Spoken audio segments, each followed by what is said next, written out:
Yeah, everyone able to hear my voice? Yes, sir. Okay, yesterday we derived the equation for the instantaneous power supplied by single phase source to a single phase load, where we got the instantaneous power as how we'll get the instantaneous power. Instantaneous power is obtained by multiplying instantaneous voltage with a instantaneous current.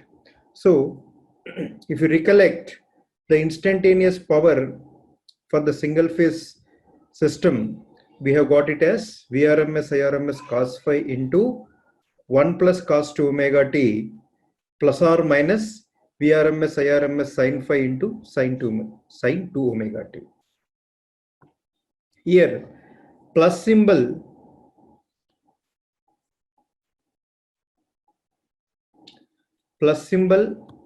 is used for RL. Plus symbol we have obtained for RL loads, and the minus symbol here I am discussing about this polarity is obtained for RC loads. Okay, and what we have done, we have made this Vrms Irms cos phi as capital P, and we made the Vrms Irms sin phi as capital Q. Rather than repeating every time those terms, capital P is what? Vrms Irms cos phi. Capital Q is Vrms Irms sin phi. Okay. Now, and what we have done, we have plotted this. We have plotted the graph. Suppose if I plot the first term, this first term with respect to omega of t, what curve I am going to get? Omega of t into the first term of the p of t. So this value we have obtained, this waveform is in this fashion. Okay, the peak value is how much? The peak value is 2p, and the average value is p. Okay, so this waveform is never negative, it is always positive, and it is oscillating with p as the base. So the average value of this signal is capital P. Okay, what is the frequency, what is the time period of this signal? The time period of signal, it has completed within the pi radians. So the frequency of this signal is, as you can see, 2 omega t. It is twice the frequency of voltage or current. So this is one waveform. The other waveform, if we plot the second term with respect to omega of t, what we have obtained? See, here this is very important.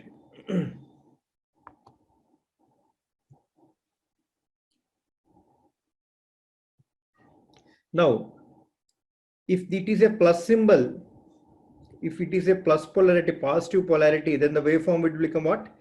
Plus q into sine 2 omega t. So it is a positive sinusoidal signal whose wave will be like this. So when we'll get this positive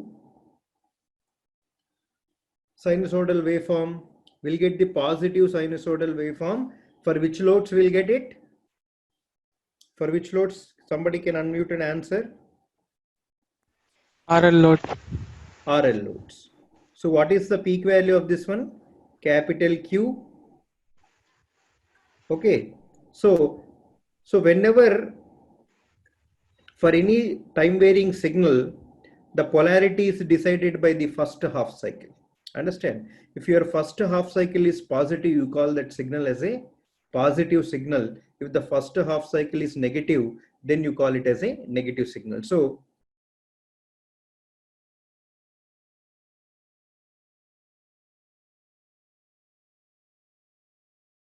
suppose if it is an RC load, then how will be this second component waveform will be there with respect to omega of t?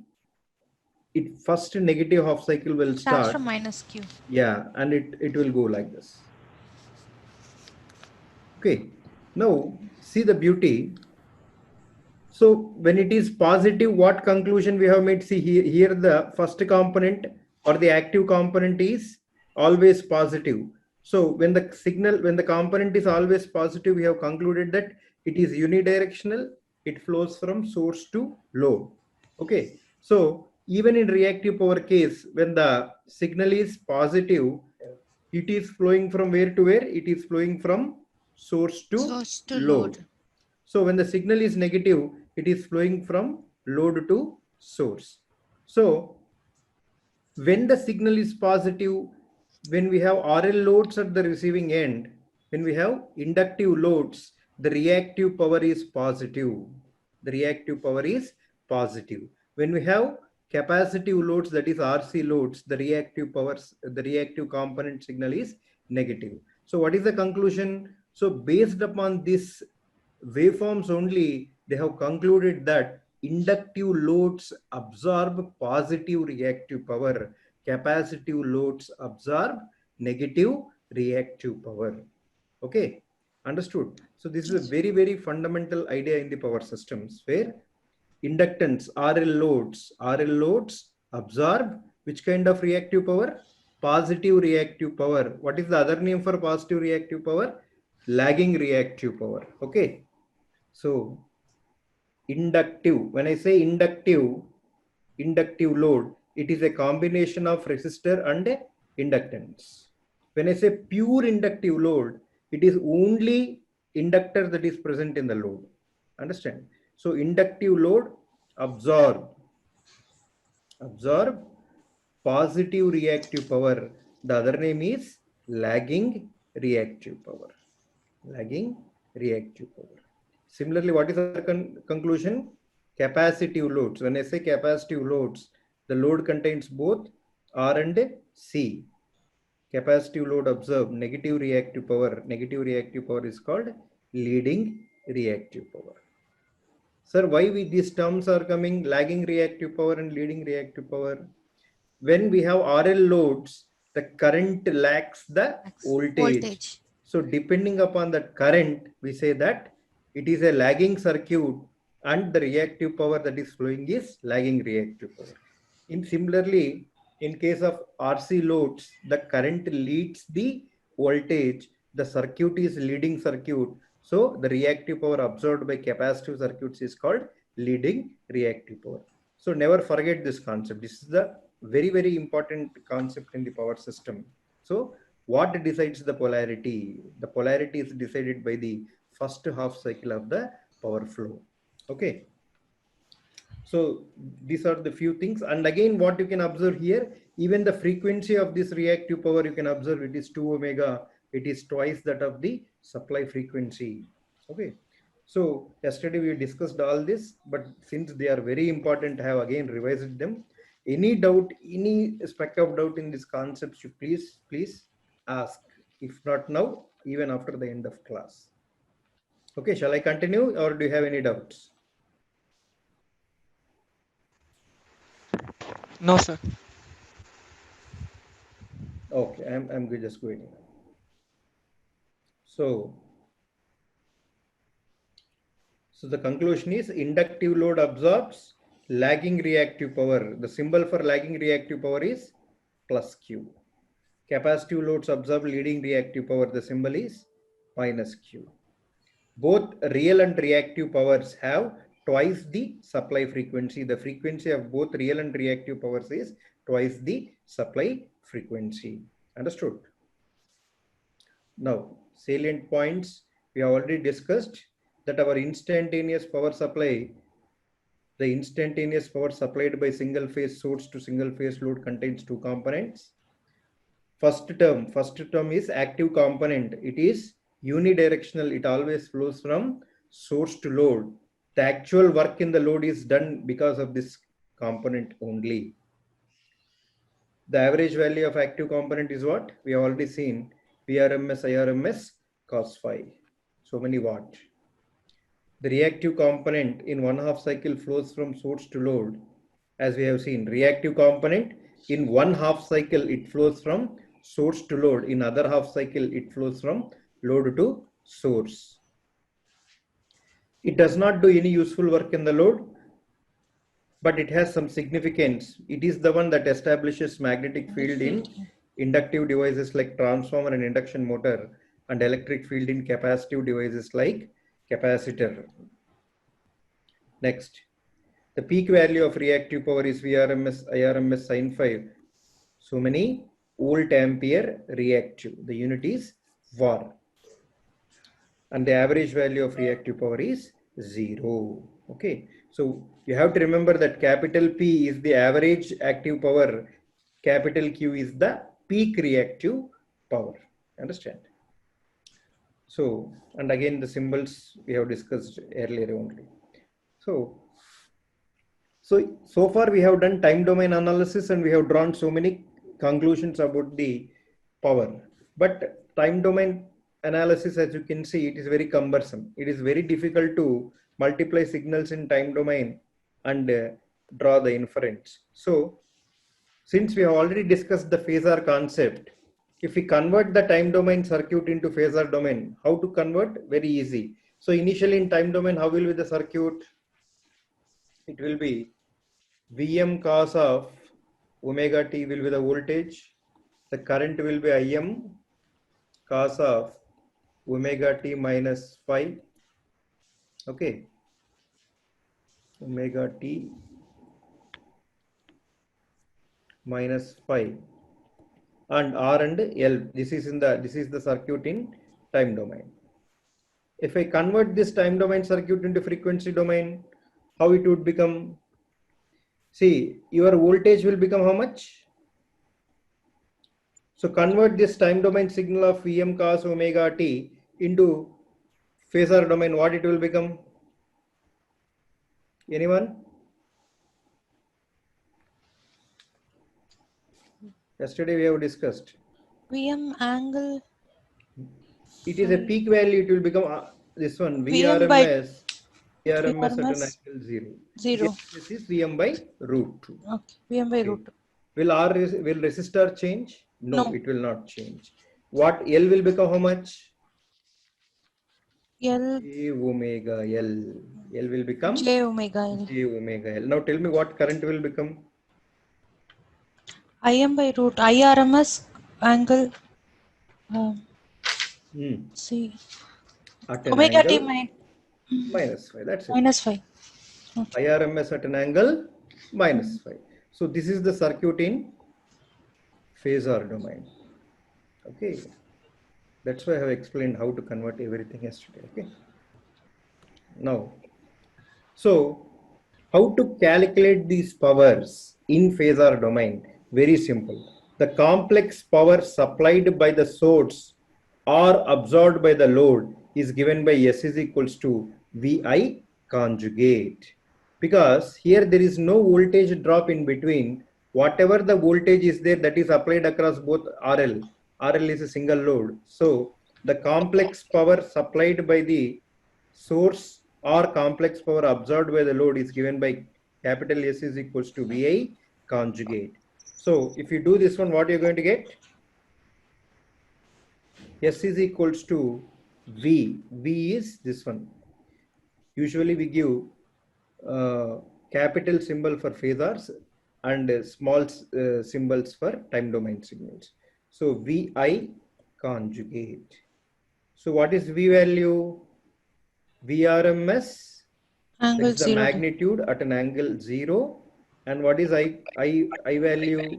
Irms at an angle minus phi whole conjugate. Whole conjugate.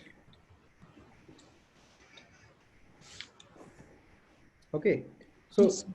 Conjugate will bring what? It will change it will not alter the magnitude. It will only change the polarity of the phase angle. So it will become what? Vrms at an angle 0 into Irms at an angle plus phi. Am I right? Yes. Plus phi. So when you multiply two polar numbers, you can directly multiply their magnitudes and you can directly add to their the phase angle. angles. Okay. So this is your complex power. If I again write this polar form into rectangular form, polar to rectangular, how you will do? VRMS into IRMS, the real term will get cos phi, since it is a positive angle, plus J into VRMS, IRMS, sin phi. Okay, understood? Yes, So sir. this is the complex power. This is the complex power supplied by the single phase source to the single phase load.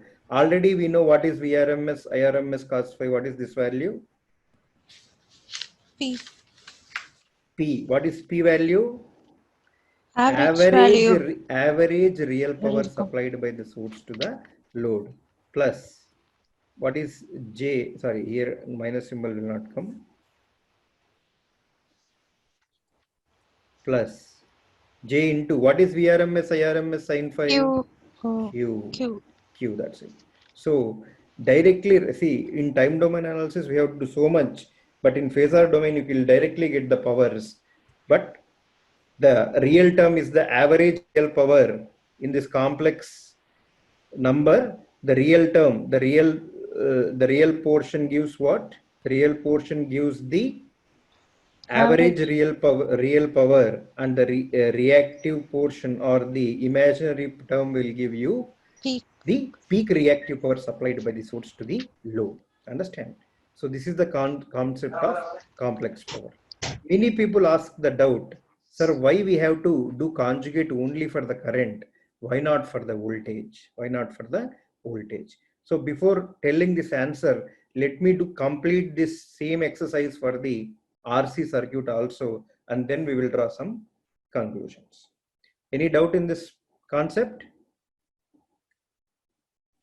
No, sir.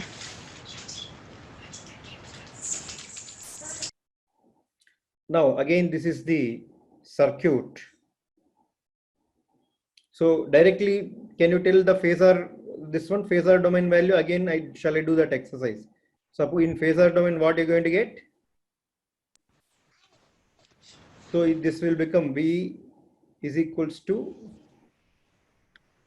directly I'm writing VRMS at an angle 0. 0. Okay, R will remain same. C will become what? Minus J by omega C. Isn't it? Minus J by omega C. Your current will become IRMS at an angle plus phi, because it is a leading circuit. Understand? Any doubt in this one, or shall I do the same exercise what you have done in the previous case? Is it okay? Is it okay? Yes, sir. I have directly drawn the phasor diagram. Now, what is the complex power? S is equals to again VI conjugate. So V is equals to VRMS at an angle 0, IRMS at an angle 5 whole conjugate. So this will become VRMS at an angle 0, IRMS conjugate means the phase angle will become opposite polarity. It is minus 5. So if you do this one, S is equals to VRMS, IRMS at an angle minus 5. If you split into real and imaginary terms, VRMS, IRMS, cos of minus phi is cos phi only. Cos of minus theta is cos theta only. Okay, plus. Now what it will become? Plus of J into VRMS, IRMS, sin of minus phi. Sin of minus phi is minus sin phi. So here you will get the negative polarity. Minus VRMS, IRMS, sin phi. Okay. So here S will become P minus JQ. P minus JQ. Again, the real term is giving the average real power. The imaginary term is giving the peak reactive power supplied by the source. Understand? So now I am telling you the reason why we have to conjugate current term only. If you conjugate current term, then only you will get the proper polarities for the reactive power term. We know that the inductive circuit will take positive reactive power, capacitive circuit will take negative reactive power. This conclusion we have drawn in the time domain. Okay, so even in phasor domain, you should get the same result. You should get the same conclusion. Understand? So this is only this can be only obtained when you conjugate the current term. If you do same exercise by conjugating voltage term, you will get opposite polarities for the reactive power, which will violate our conclusions which we have obtained in the time domain. That is the main reason. Understand? That's why in complex power we only have to conjugate the current term, so that reactive power gets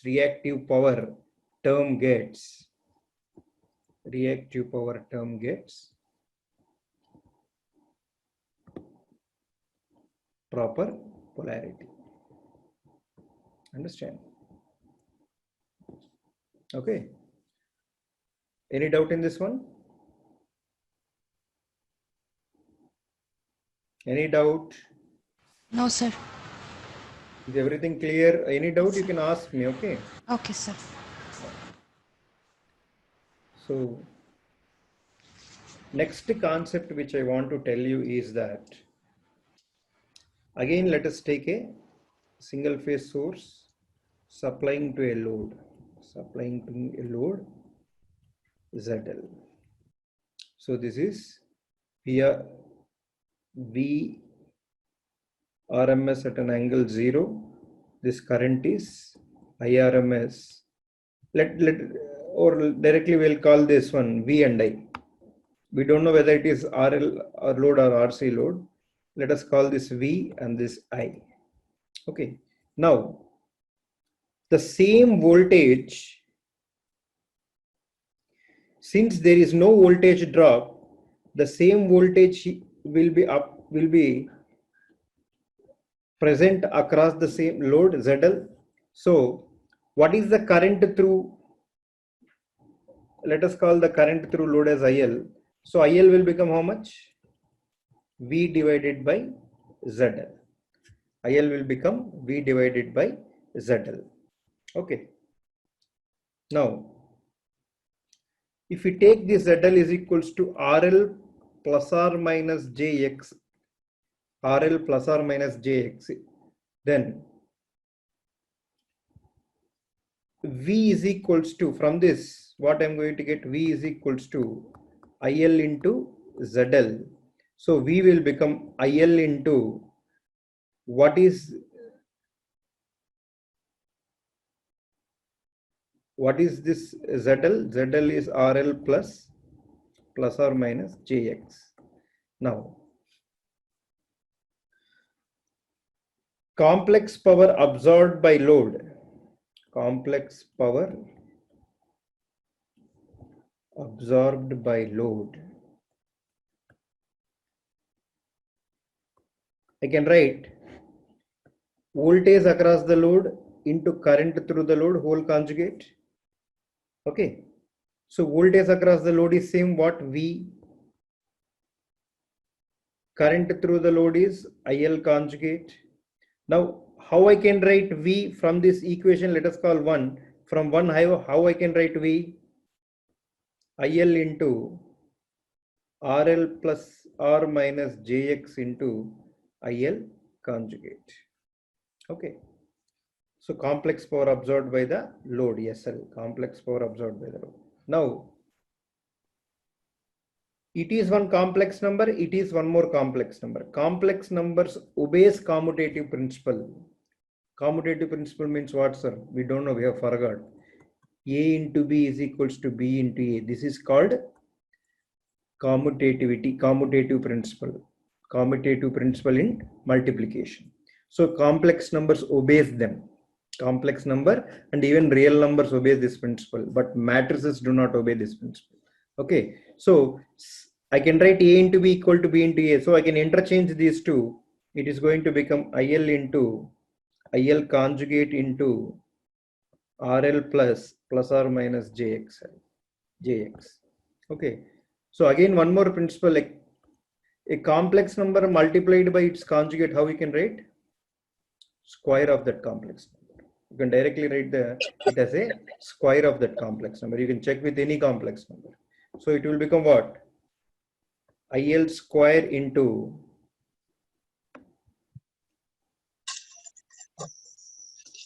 IL square into RL plus or minus JX.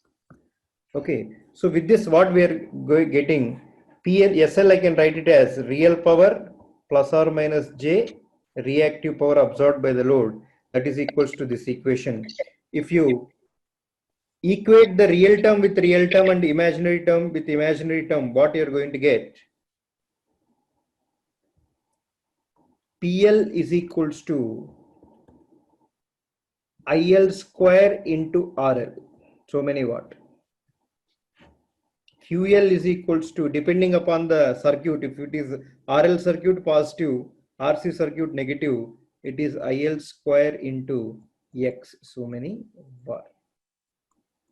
So this is one more way of analyzing the circuit. So if you directly know the current and the resistor, you can calculate the real power absorbed by the load. If you know the current value and reactance, you can calculate the reactive power absorbed by the load. So one more important point which we can draw from this conclusion is that the resistor only absorbs the real power. The resistor only absorbs the real power. The reactive portion absorbs the reactive power. That is one more important conclusion. Any doubt in this one, you can ask.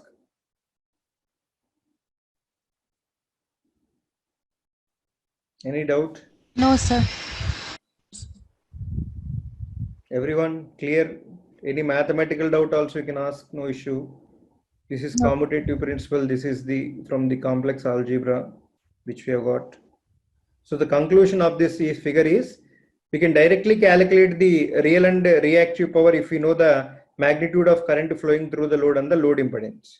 The second conclusion is that the resistor only absorbs the real power, the reactive portion absorbs the reactive power in the load. Okay, so with this, the single phase system is over.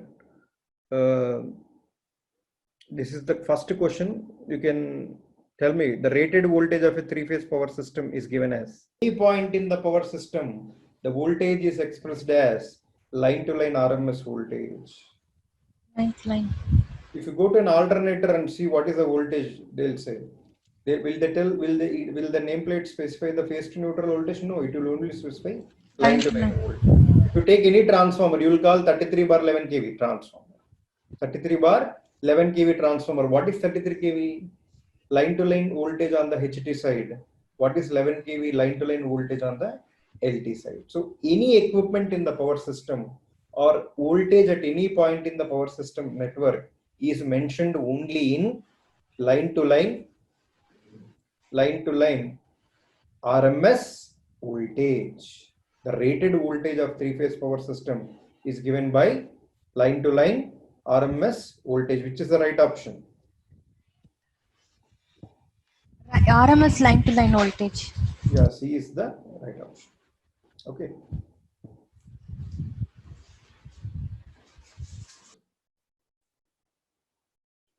Option C, yeah. Next. Do this problem. Tell the answer. Are you able to see the question?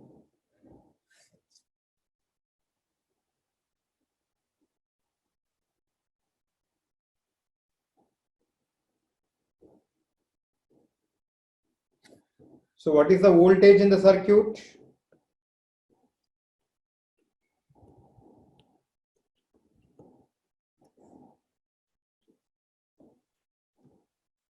The voltage phasor value is how much? 10 at an angle? 10 at an angle 15. The current phasor value is 2 at an angle minus 45 ampere. So what is the active and reactive powers in the circuit. So S is equals to, what is the formula? VI conjugate. Conjugate. 10 at an angle 15 into 2 at an angle minus 45 whole conjugate. So directly 20 at an angle 60. So this will become 20 cos 60 plus j 20 sin 60.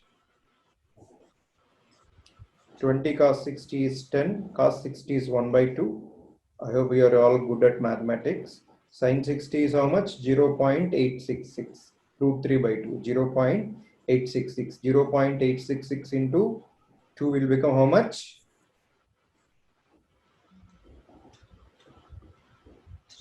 17.32, sir. 17.32. So the real power is 10 watt. The reactive power is 17.32 watts. Watt. So what is 10 watt? Average real power 17.3 is the 17.32 watts is the peak reactive power in the circuit. Understood? So directly whenever they give in this form, please remember this is an RMS current. This is an RMS voltage. Understand? When they have given in time domain signal, their amplitudes are the peak values. When they have given in this phasor form, your amplitudes are RMS value. You never ever forget this fundamental idea concept. Okay. Any doubt in this question? Any doubt? No, sir. You can tell the answer for this one.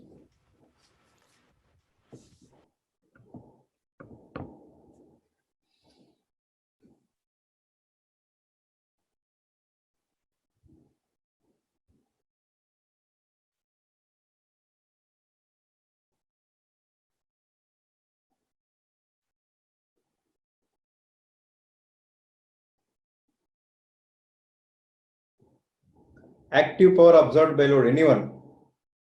Very simple question. Active.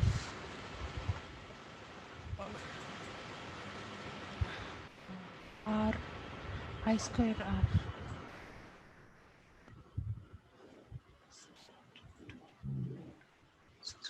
32, sir. Strong.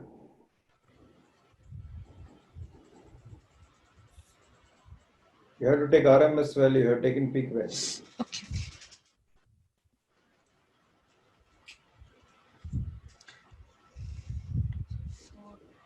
16. 16 watt is the 16 watt. then power factor of the load is Power factor 45. Cos 5. 45, sir. no, power factor is not an angle. Uh,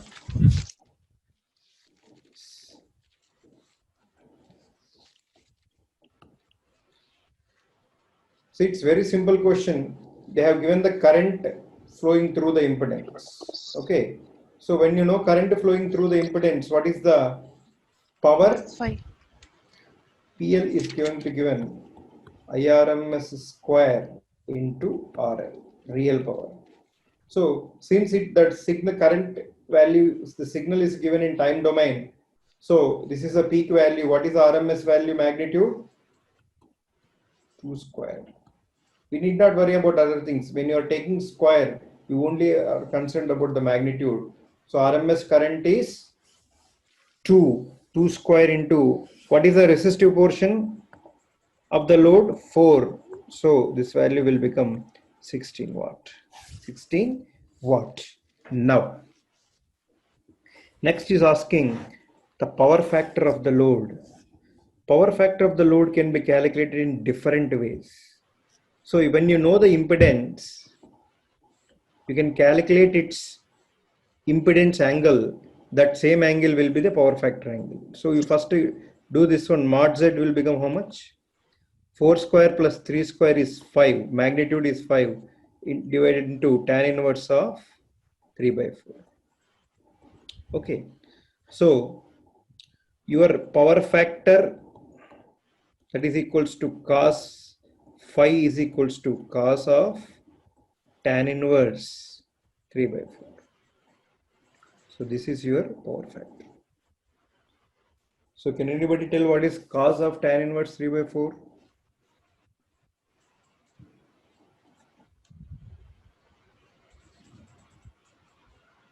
Cos of tan inverse 3 by 4. Don't have calculators, huh? 1 second, sir. Calculating.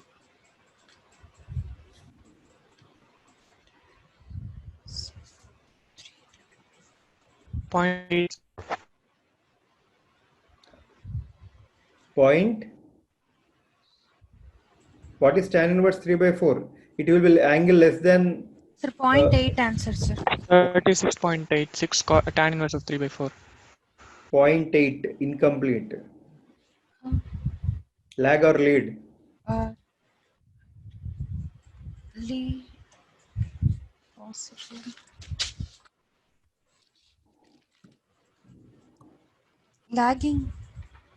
Lagging. What is the nature of impedance? Plus G3. It is inductive impedance or capacitive impedance? See the Plus impedance. It is inductive impedance. Inductive. So So what? lagging. So is it a lagging circuit or leading circuit? Lagging, sir. Lagging circuit. So power factor is 0.8. Lag. Lag. 0.8 lag. Lag. See, whenever you say power factor, you should always mention the Lag number or- along with lag or lead. Okay. Okay. Otherwise, the answer will be incomplete. Okay, sir. But this is not how you calculate the power factor of circuit. This is non-electrical engineers will adopt this technique. Yeah, this is right, absolutely right, no problem, nothing. One more power factor, how they define power factor is the power factor as the cos of angle between voltage and current. Current. That is one more way. It is also not electrical engineer's technique. Electrical engineer will calculate the power factor by knowing the real and reactive powers. So I'm telling you the definition of power factor cos phi, that is equals to power factor of any electrical circuit is given by real power absorbed by the load, real power absorbed by the load divided by complex power absorbed by the load. If you take the ratio of this one, we'll get the power factor. If you take the ratio of this one, you're going to get the power factor. More details we'll discuss when we discuss the power factor improvement. So this is how you define the power factor. Real power, it is the ratio of real power absorbed by the system divided by the complex power absorbed by the system. If your complex power is having plus symbol, then the power factor is lag. If your complex power term is having negative symbol here, this symbol I am speaking about, then your power factor is lead. Okay. So when you know the impedance, you can calculate power factor by this technique. When you know the impedance, you can calculate the impedance of the load. When you know the impedance, you can calculate the power factor of the load in this fashion. When you know the voltage and current in the circuit, you can calculate power factor in this fashion. When you know the powers absorbed by the load, you can calculate power factor in this fashion. Understood? Yes. Got it? Yes, sir. Okay, but this is the method which power system engineer should adopt. Okay. Don't worry if the concepts are a little bit deep, prepare for the tough things. So when you see the easy things will be easy. Okay. Now, one important topic which I want to tell you here is, if there is a system and there is a source and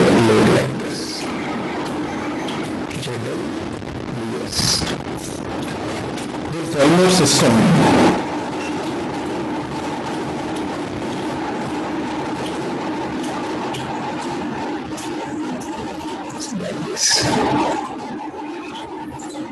Z load, Z line. Yes. Okay.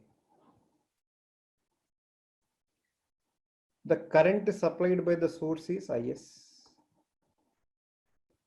The voltage across the load is VR. Current through the load is IR. Sir, why you are writing SN? S means sending end. Sending end. R means receiving end. Receiving end. Understand? So this is phase, this is neutral.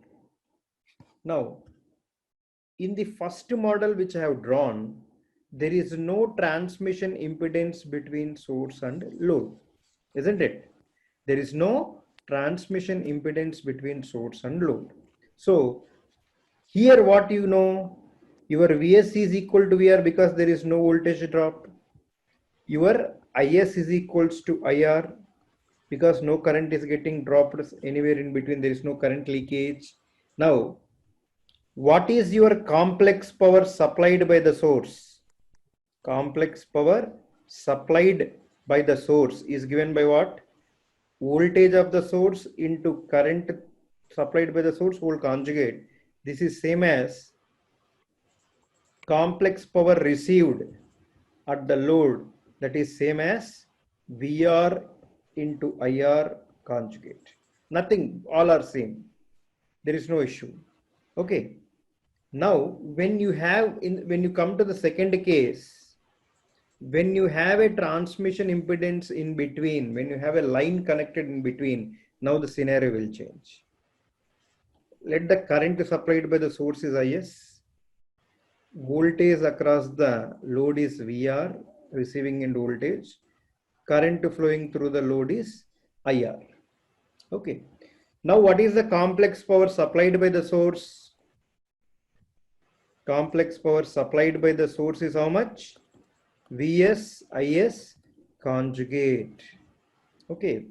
Now, complex power absorbed by the load or received at the load end is how much? Vr Ir conjugate. Okay. These two values will not be same.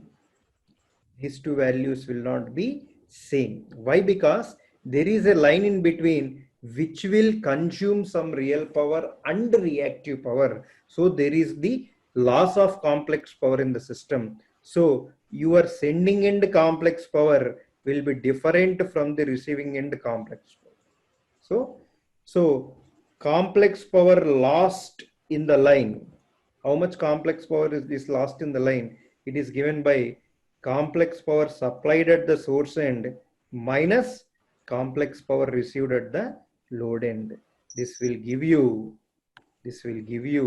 the complex power lost in the transmission or transmission line. Very, very important concept.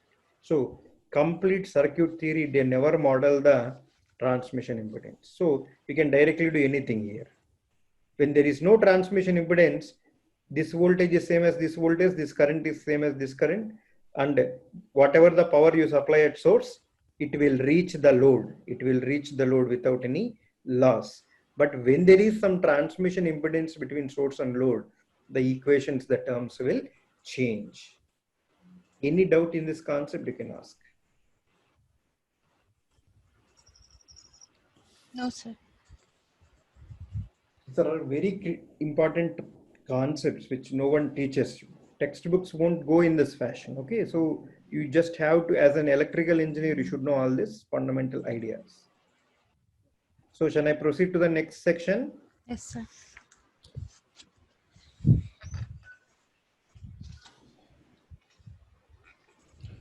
So the single phase system is over. Now we have come to the three-phase system. Three-phase system. So this is how a three-phase star connected system will look like. So there are three phases. We don't use RYB because all international textbooks and all international standards, they use ABC phase sequence. So let us follow the same phase sequence. So when the question comes in the exam, you will be able to correlate it. So in India, we call it as A as R phase, B as yellow phase, and C as blue phase. Okay. So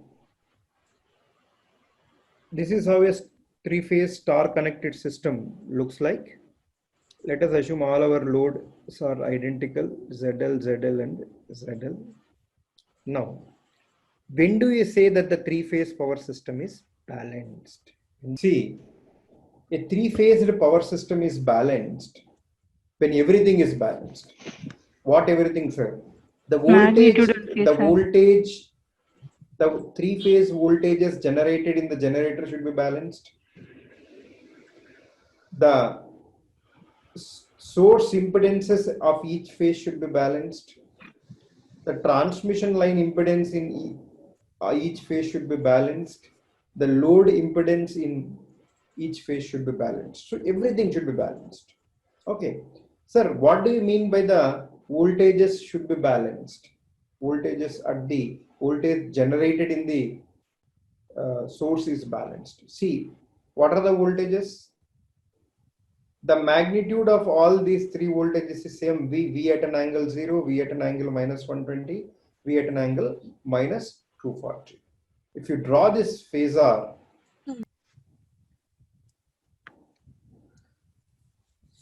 the three voltages are having same magnitude and are separated in time by 120 degrees and separated in time by 120 degrees. So what? If you add all these three phasors, what are you going to get? V at an angle 0 plus V at an angle minus 120 plus V at an angle plus 120. V can be any magnitude value. Take any 0 to infinity, you take any magnitude value for V, their phasor sum will become what? 0. Their phasor sum will become 0. Do this in calculator, you are going to get the 0. Okay. So your source voltages should be balanced. Understood? Second, the impedances in this path. So in this path, if I draw the path of current, current will flow from where to where? Current will flow from source through the line and then to the load. So in this path, what all the impedances that we encounter? First one is source impedance. Second one is line impedance. And the third one is load impedance. Understood? So all the impedances here, that is source impedance in A phase, source impedance in B phase, source impedance in C phase should be identical. Okay. Line impedance in A phase, line impedance in B phase, line impedance in C phase, everything should be identical. Even the load impedances should be identical. Then only the balanced load currents will flow through the power system network. The balanced load currents will flow through the power system network. See, current IA is given by what? V at an angle 0, that is VA divided by ZS plus Z line plus Z load. Okay. Similarly, IB is given by VB divided by the same thing, ZS plus Z line plus Z load. Similarly, IC is given by same BC divided by the same value. Okay. So if your denominator in all of them is same, identical, exactly identical. Okay. So what you are going to get? Your currents, whatever you are going to get, IA will be having, so IA will become, it is what? V divided by, let us call that all impedance as capital Z. The magnitude is same, V divided by mod Z. What is the angle of VA? V at an angle 0. Let all the impedance angle is minus phi, it will become minus phi. Similarly, IB will become, there is no change in the voltage and the impedance magnitude, even the phase angle is same. But what is the angle here? Minus 120 minus phi. Similarly, IC will have V by mod Z into plus 120 minus phi. Plus 120 minus phi. So here the amplitudes of all the currents are same, and if we add even their phase angles, they are separated by 120 degrees. minus 5, minus 120, minus 5, plus 120, minus 5. So even if you add all three currents, the sum of all three currents will be how much? 0. The sum of all three currents will be 0. Then the currents flowing in the power system are balanced, then we call that the power system is balanced. Power system is balanced. To continue the same discussion, now what is the current flowing here? Let us call the magnitude is 10. 10 at an angle. Let us call phi is 30 degrees. The magnitude V by Z value we are calling, let us say 10, phi is 30. So what is IA current? 10 at an angle minus 30. What is IB current? 10 at an angle minus 120 minus 30, it is minus 150. What is IC current? Plus 120 minus 30, 90 degrees. 90 degrees. So if you plot this currents, how you are going to get, you see. So this is the voltage. I'm drawing first voltages. They may be not exact angle separation. I'm drawing on the screen of my laptop, so there will be some error. Bear with me. So how will be this current? 30 degrees. IA. How will be this current? This is 120. This one will be like this. And this current will be like this. So this is IA, IB, and IC, whereas this is VA, VB, VC. All these angles are 30 degrees. They are lagging by 30 degrees. So this is a balanced currents. What is the condition for balanced currents? The magnitude of all the currents should be same. And the phasor sum of all these currents, if you add all these currents values also, that is 10 at an angle minus 30 plus 10 at an angle minus 150 plus 10 at an angle plus 90. If you do this sum, it is going to become 0. So a power system is balanced when everything is balanced. When everything is balanced, then only balanced currents will flow through the power system network. So what do you mean by balanced currents? The magnitude of all currents, that is mod IA should be equal to mod IB should be equal to mod IC. This is only half condition. The magnitude should be same, and this is AND gate, compulsory. Both conditions should say. The phasor sum of IA plus IB plus IC should be equal to 0. So if both conditions are satisfied, when we say that the power system is carrying balanced currents, when balanced currents flow through the power system, then only it is a balanced power system. Never ever forget this condition. It is a AND gate. It is an AND gate. Both conditions should be satisfied. Okay. Now you see, any doubt in this one? No, sir. So today we'll have session till 9:10. Okay. Tomorrow we will have some a little bit 2.5 hour session. Okay. Now, what is the current that flows through this impedance? This is IA. This is IB. This is IC. If I connect a neutral conductor that is joining the, what is this point? Source neutral. What is this point? Load neutral. If you draw a neutral wire connecting the source neutral to the load neutral, now you see, if you apply KCL at this load neutral, what are the, let this current to be IN. If you apply KCL at the load neutral, what you are going to get? What is the sum of entering currents?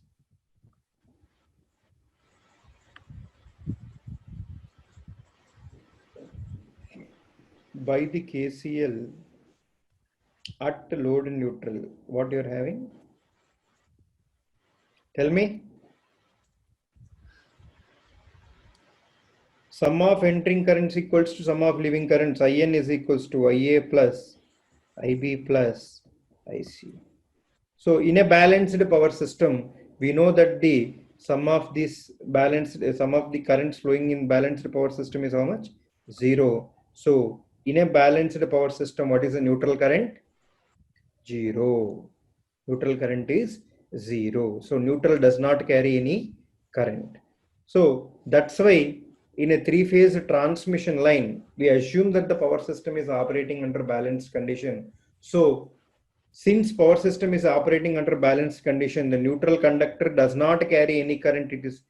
It carries only 0 current. So what we do, unnecessarily hundreds of kilometers we have to draw the neutral wire. So for that only all the transmission is carried out by three-phase three-wire system, assuming that the power system is balanced. Okay. So this is one important conclusion. So what you have to remember, what is the balanced power system means you have to tell this condition. Sir, the power system, three phases, if they carry balanced currents, then my power system is balanced. Okay. Second thing, what are the two, this condition, magnitude of current, all three magnitudes should be same, and the phasor sum is 0. That is your neutral current is 0. Only if you say neutral current is 0, then the condition is not correct. That we'll see in one of the problem. Okay. So next, the other thing which I want to tell you is that in a balanced three-phase system, the all neutral voltages are 0. Either it is source neutral or load neutral or transformer neutral, whatever may be the neutral. In a balanced three-phase power system, all the neutral point voltages are 0. Okay. Now, when all the neutral point voltages are 0, any impedance that is connected between neutral point and ground. Ground is an absolute reference. Ground voltage is 0, absolute 0. Okay. So even if when in a balanced power system, the voltage of neutral is 0. So whatever the impedance that you connect between two zero potential points, it does not carry any current. It does not carry any current. It carries only 0 current. Okay. So in a balanced three-phase power system, your neutral voltage is equal to ground voltage. Whatever the impedance that you connect between the neutral point and the ground, it is neglected, because any element which is carrying 0 current, you treat it as open circuit. When the current through any element is 0, how you treat it? You treat it as a open circuit. Since in a balanced three-phase system, your all neutral voltages are 0, your ground voltage is also 0. So all the impedances that are connected between neutral points and ground, they do not carry any current. So they can be neglected in the power system analysis. That is the third most important point in this discussion. Okay. Now we'll go for the conclusions of the three-phase balanced system. Okay. Read the first point. Someone read. Three-phase power system is balanced if all three currents are balanced. That is, the current magnitudes are same and the phasor sum of three currents is 0. So mathematically, how I can write this one? Mod IA is equals to mod IB is equals to mod IC. And IA plus IB plus IC equal to 0. It is AND gate. Okay. Next.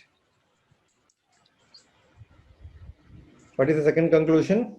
Somebody else read, boy. I want to hear somebody else's voice.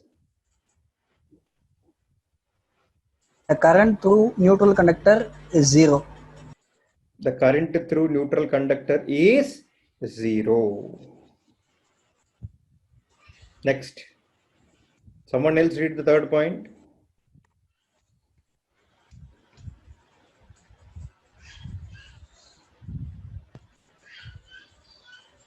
The potential, the voltage of all neutral points in the power system network is 0. Either it can be transformer neutral, source neutral, load neutral, whatever may be that neutral point.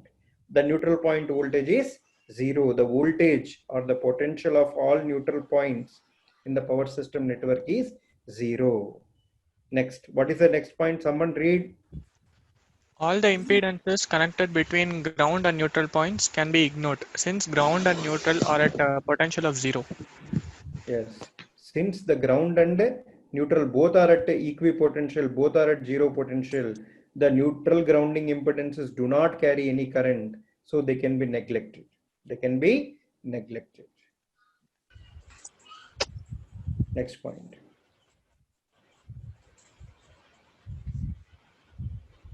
Anyone read? Three-phase power system analysis is carried out assuming all the elements of power system are star connected. Why? Why? Why the three-phase power system is analysis is carried out assuming each and every element is star connected? Why? Because so when you connect the system in star, you will get the neutral point. You will get the neutral point. You can carry out the per phase analysis. See, to carry out per phase analysis, between what 2 points you will calculate per phase analysis? Between phase and neutral. Okay. In a balanced system, I know that all my voltages are same, all my currents are same, even the power flows are also same. So simply rather than carrying out the three-phase analysis, I can do the single-phase analysis. Okay. To carry out single-phase analysis, I require neutral point. I require neutral point. Neutral point is only achieved when your system is star connected. So the per phase analysis is only possible when the power system is star connected. When the power system is star connected. Otherwise, our diagrams will become very complex. We have to draw all three phases each and every time. So first what we do, we assume our power system is balanced and we only draw one phase diagram, that is A phase diagram we'll draw. So the same circuit analysis I can carry out. What is the per phase equivalent diagram for this one? It will be very simple. There is an voltage source, there is an impedance, and there is a load, and this is a neutral. This is neutral, this is A phase, this is V at an angle 0, this is my ZL. I can do all my analysis here, and whatever the conclusions I draw, I can equally applicable to the other two phases. So this is the per phase or single phase equivalent diagram of the above three phase system. So for that, to carry out the per phase analysis, what I require? I require neutral. I require neutral. So power system analysis is carried out assuming all the components, all the elements in the power system network are star connected. Understand? Okay. There are few more advantages we'll discuss gradually. Okay. All alternators are star connected. You know that all the sources are star connected. Why? There are many advantages we'll discuss further. When you connect the alternator in star, then only you will get neutral point. Then only you can connect NGR. Then only you can do earth fault protection. Otherwise, you cannot protect the alternator from the earth faults. You require neutral definitely. So all this we'll have in a different lecture. But for now, you remember that all the elements in the power system network are connected in star. Then only we can do the per phase analysis. So read the last point. Balanced three-phase power system analysis is carried out between reference and neutral. The same results are equally applicable to other two phases. So power balanced three-phase power system is analysis carried out only between the reference phase. Reference phase is R phase. In India we call, or in all foreigners will call it as A phase, and neutral. And all the same results we are applying to the other phases, other two phases. Okay. So these are the conclusions of the three-phase balanced system and its features. Very important points. Now, I think this will be the last topic for today's lecture. Yeah. So after this topic, we will close the today's session. So what we are trying to do? Tell me.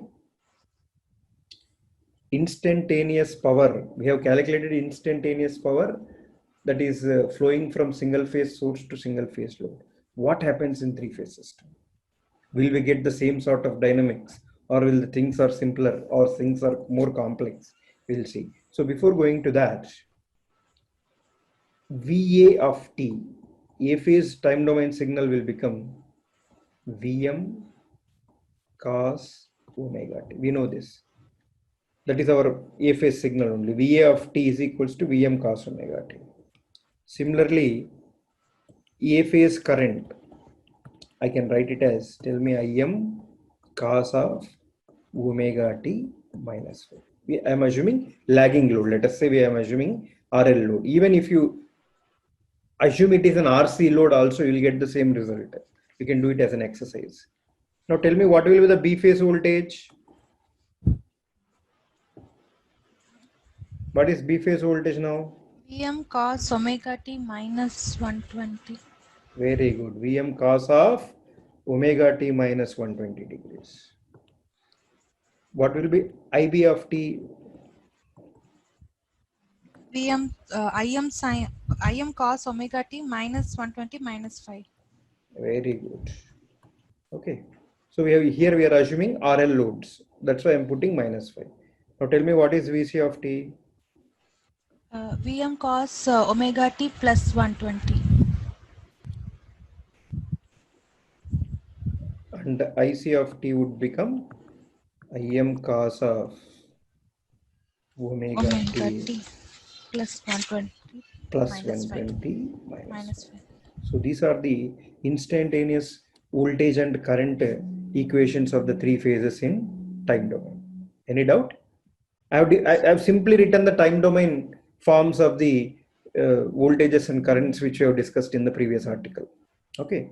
Now, again, instantaneous power supplied by three-phase balanced source to the three-phase balanced load is given by VA into IA plus VB into IB plus VC into IC. See, when I'm writing a small notation, small letter notation for any signal, by default you can take it as it is a function of time. It is a function of time. That is the international standard. Now, in the single phase case, we have only done VA into IA, but here we have to do VA into IA plus VB into IB plus VC into IC. So this will become, so if you multiply this one, you're going to get Vm cos of omega t into Im cos of omega t minus 5. So VB into IB will become Vm cos of omega t minus 120 into Im cos of omega t minus 120 minus 5. Similarly, you are going to get Vm cos of omega t plus 120 into Im cos of omega t plus 120 minus 1. Okay. So everything again in the same form. Vm, Im, I can write this as VRMS, IRMS. I am multiplying with 2 and dividing with 2. So dividing with 2, I can write it as Vm by root 2 into Im by root 2. It will become VRMS into IRMS. So it will become what? 2 cos omega t, 2 cos omega t into cos of omega t minus 5. So for second term also same thing. I am multiplying and dividing with 2. You are going to get cos of omega t minus 120 into cos of omega t minus 120 minus 5. Third term you are going to get cos omega t plus 120 into cos omega t plus 120, sorry, 2, here also 2 will go, 2 minus 5. So again, all are in the form of 2 cos A cos B. 2 cos A cos B is how much? Yesterday we have done 2 cos A cos B. That's why you have to write the notes. I'll share the link tonight. You copy the terms. Every time you cannot go back to video and see it, right? So VRMS, IRMS, 2 cos A, cos B is how much? Cos of A plus B, cos of A plus B plus cos of A minus B. Okay.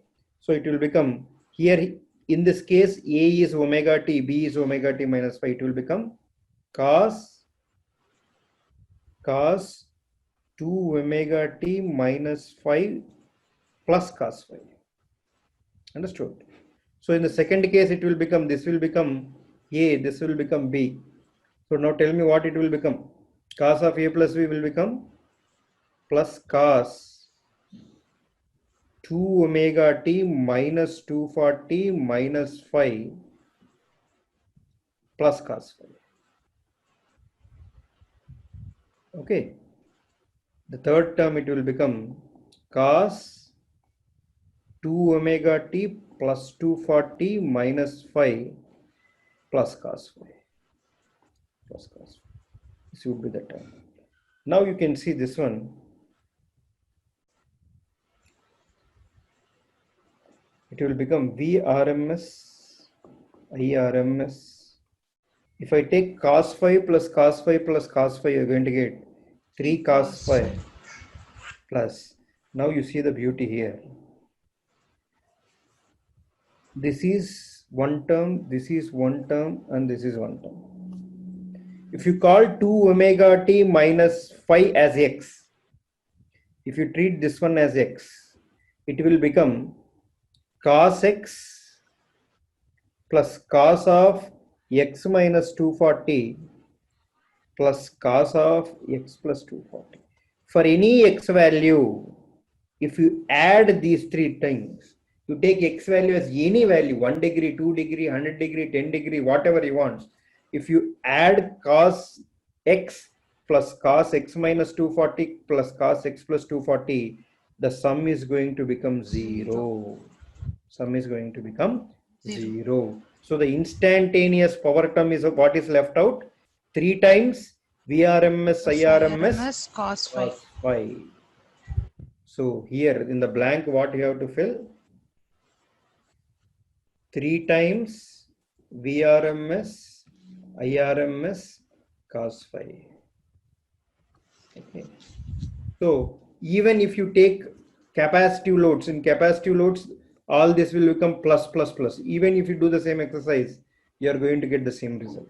Same result. So what conclusion we can draw from this result?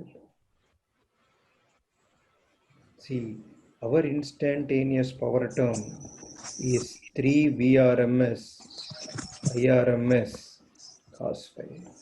Is it a function of time? Is it a function of time? No. Is it having a reactive component? No. See, we have not calculated average power. We have calculated instantaneous power. Each and every instant, how much power is flowing from three-phase source to load. If I plot this one with respect to time, if I plot this instantaneous power,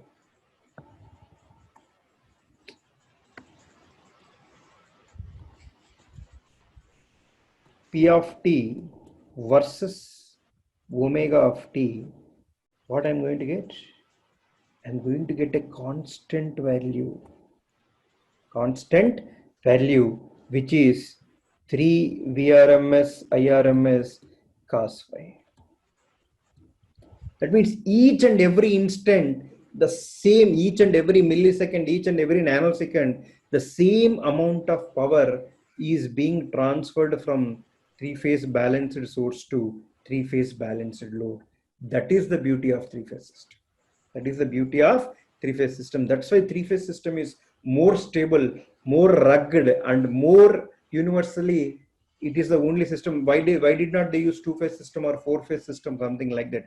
Because three-phase system is most rugged and more stable system than any other systems. Understand?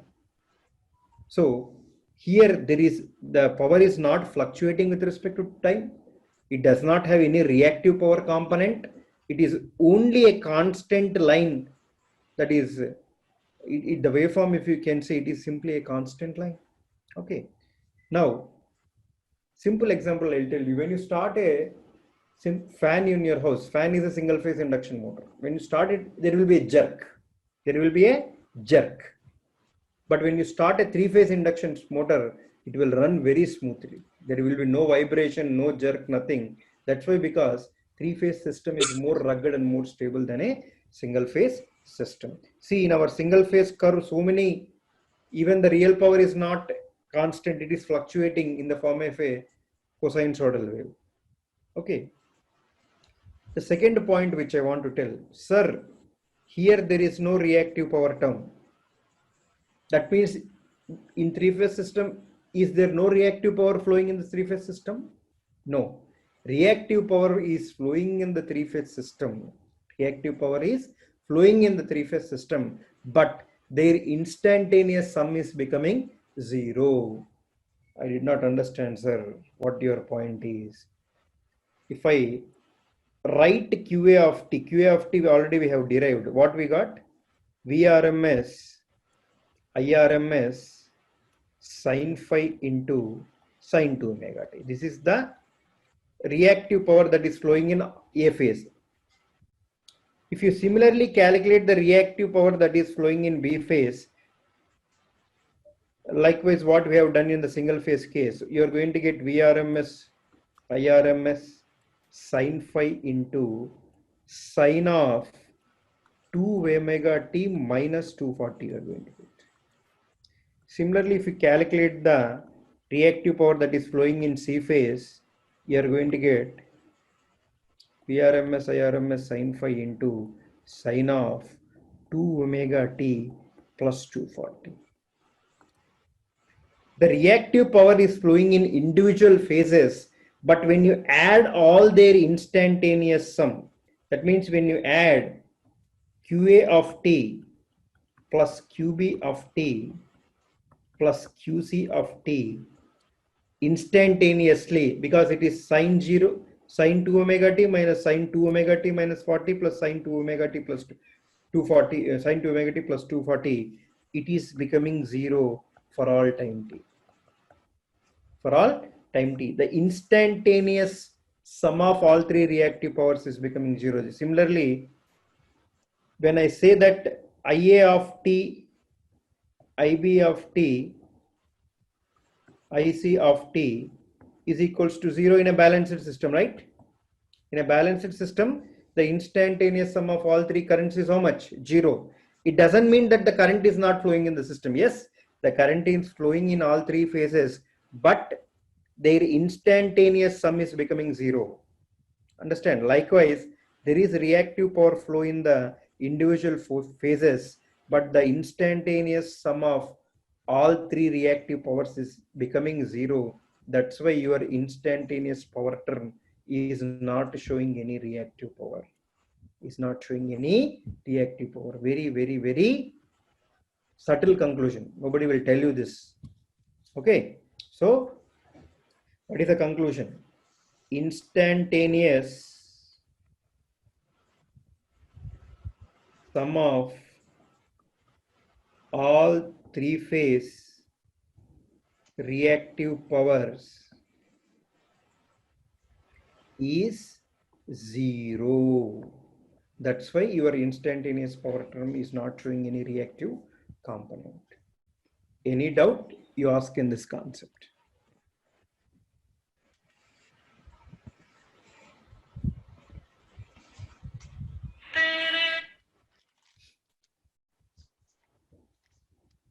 Any doubt, anyone? No, sir. Shall I move forward? Yes, sir. So, complex power absorbed by three-phase balanced load. Complex power absorbed by three-phase balanced load. It's very simple again. In single-phase case, what it is becoming? VI conjugate.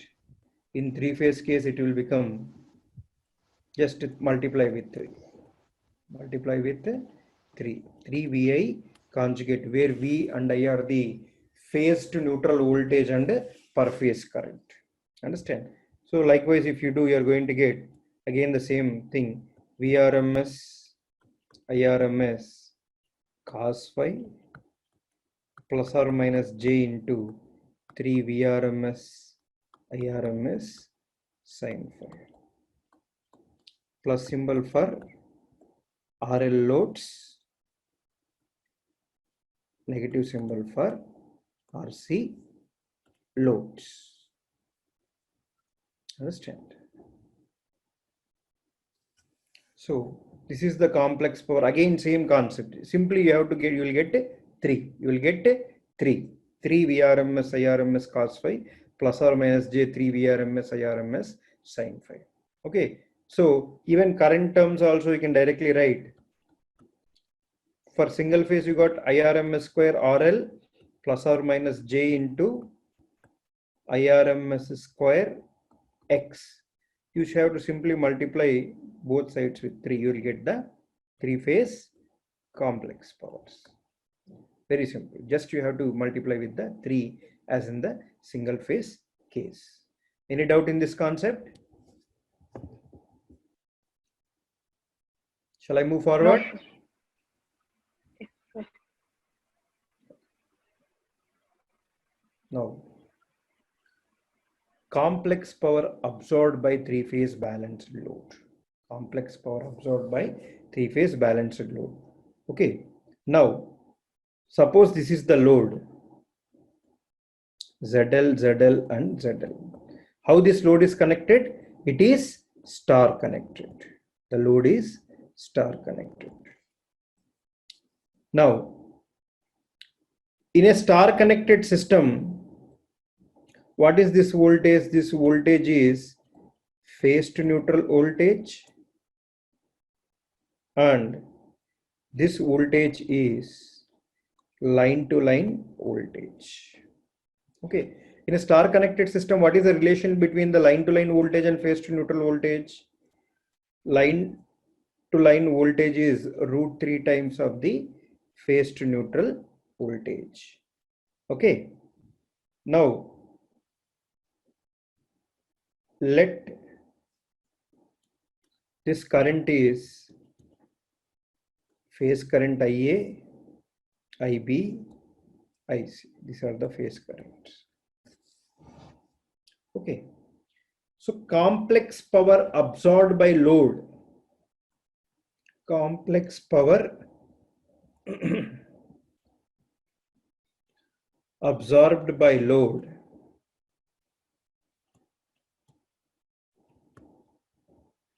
let us call it as SL. Let us call this as SL. So what is this one? Voltage into current conjugate 3 times. So IA is nothing but the I phase current that is flowing through the load. 3 V phase I phase conjugate. Okay. Now, if you do this here, what is the I phase? How I can write I phase? I phase is nothing but V phase divided by ZL. Can I write like this? Because voltage across the load impedance is V phase. So current is equals to V phase divided by ZL. Okay. If I substitute this here, what I'm going to get? SL is equals to 3 into V phase into V phase conjugate divided by ZL conjugate. Why? Because I have to conjugate both numerator and denominator, because I phase equals to V phase divided by ZL phase. Now, SL is equals to 3 into a complex number multiplied by its conjugate. It will become what? Square of the complex number divided by ZL conjugate. Okay. Now, the same thing I can write it as √3 into V phase whole square divided by ZL conjugate. Can I write? Yes, So sir. this will become what? Line voltage. VL square by ZL conjugate. Very, very, very important results. Very, very, very, very important results. Okay. So complex power absorbed by the load, any load, it may be any load, is given by VL square by ZL conjugate, where VL is the line to line voltage across the load. Line to line voltage across the load. Line to line RMS voltage. All voltages and currents are RMS value only in power system, where ZL is the per phase star connected impedance. Per phase star connected impedance of the load. Even you can apply this formula only if the load impedance is star connected.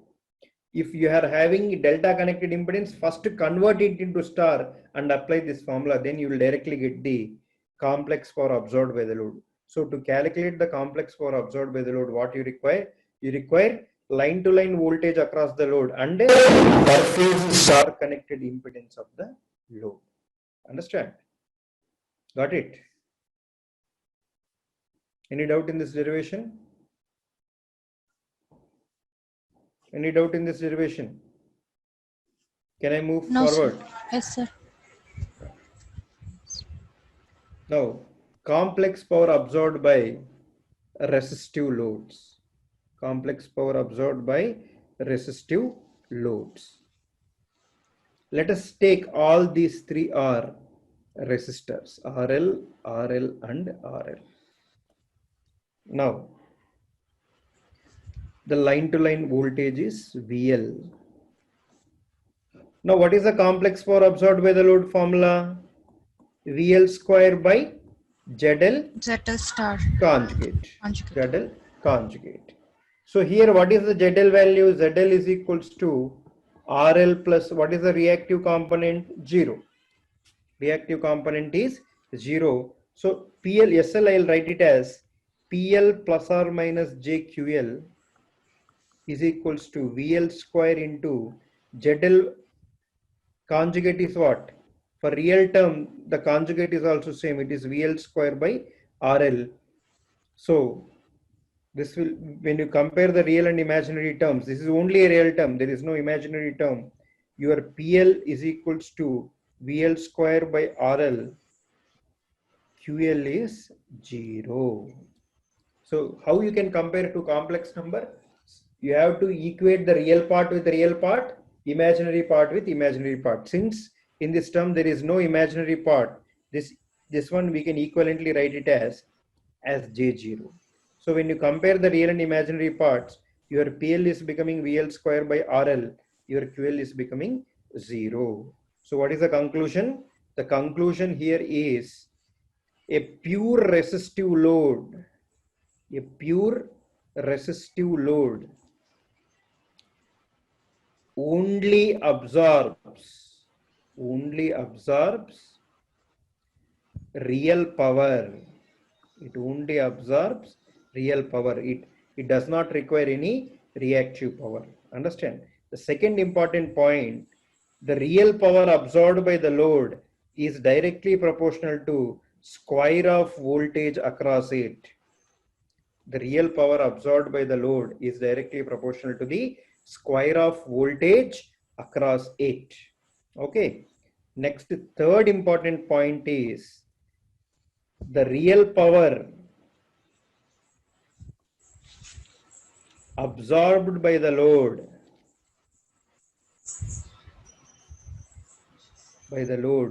is independent of frequency,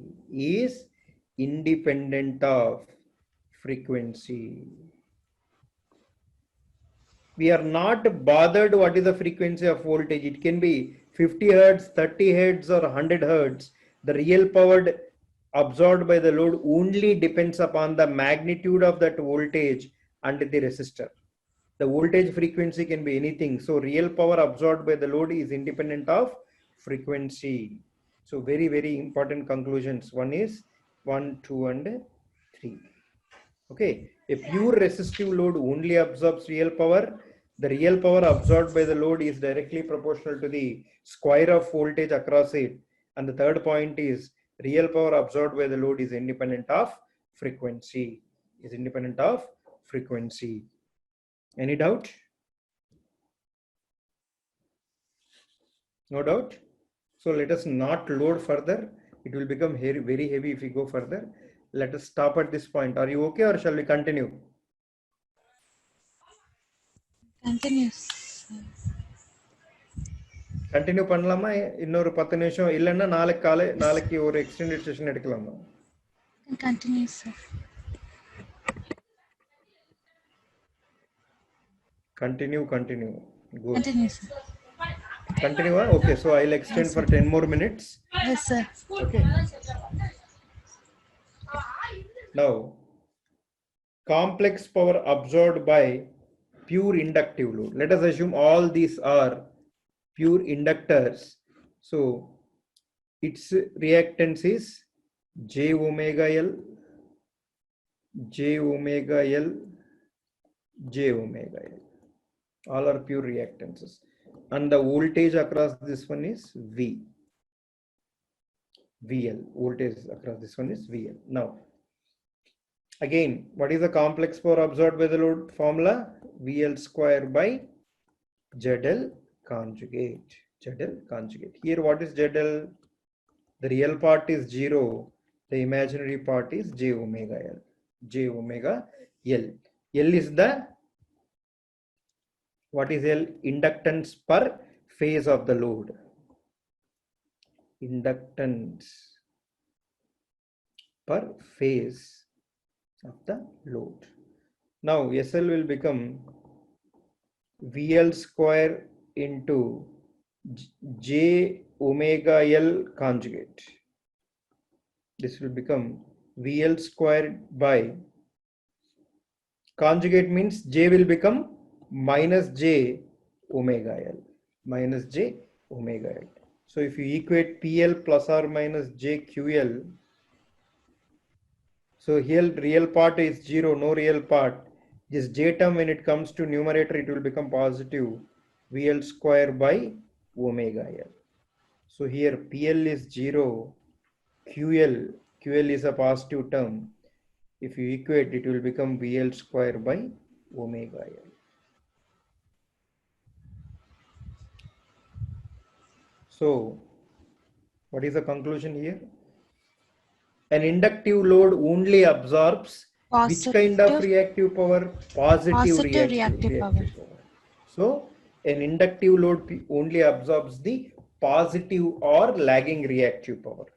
Now, the second very important point is the reactive power absorbed by the inductor is directly proportional to the square of voltage and inversely proportional to the frequency. So here QL is directly proportional to square of voltage across the inductor. Here 2 pi f L. It is inversely proportional to the frequency. That is very important, which implies reactive power absorbed by inductor is directly proportional to square of voltage across it and inversely proportional to the frequency of the voltage. Okay, so the two conclusions here are the inductive load absorbs lagging reactive power or positive reactive power. So the reactive power absorbed by the inductive load is directly proportional to the square of voltage and inversely proportional to the frequency of the voltage. Understood? Now do this question and let us close the session. This is the question.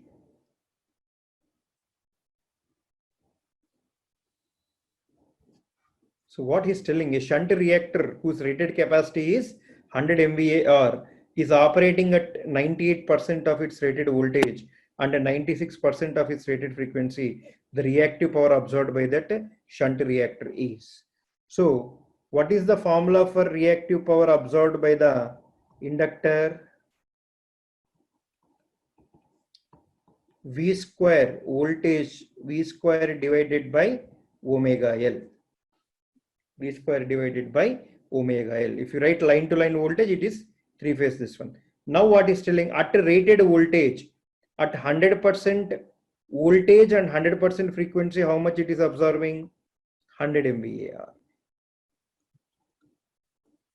But now in the question, what is asking, how much reactive power it will absorb when it is operating at 98% of its voltage and 96% of frequency. So instead of rated voltage, how much you have to substitute? QL absorbed in given case. In given case. So instead of rated voltage, how much you have to substitute? 0.98 VL. Instead of rated frequency, you have to substitute 0.96 omega L. This much reactive power it will absorb. So if you do this one, 0.98 whole square divided by 0.96 into VL square by omega L. So 0.98 square divided by 0.96 into, we already know how much reactive power it will absorb at its rated capacity. It is 100 MVAR. So this much amount of reactive power it will absorb when it is operating at this one. What is the answer? Can anybody solve and tell? 0.98 square by 0.96 into 100 MVAR.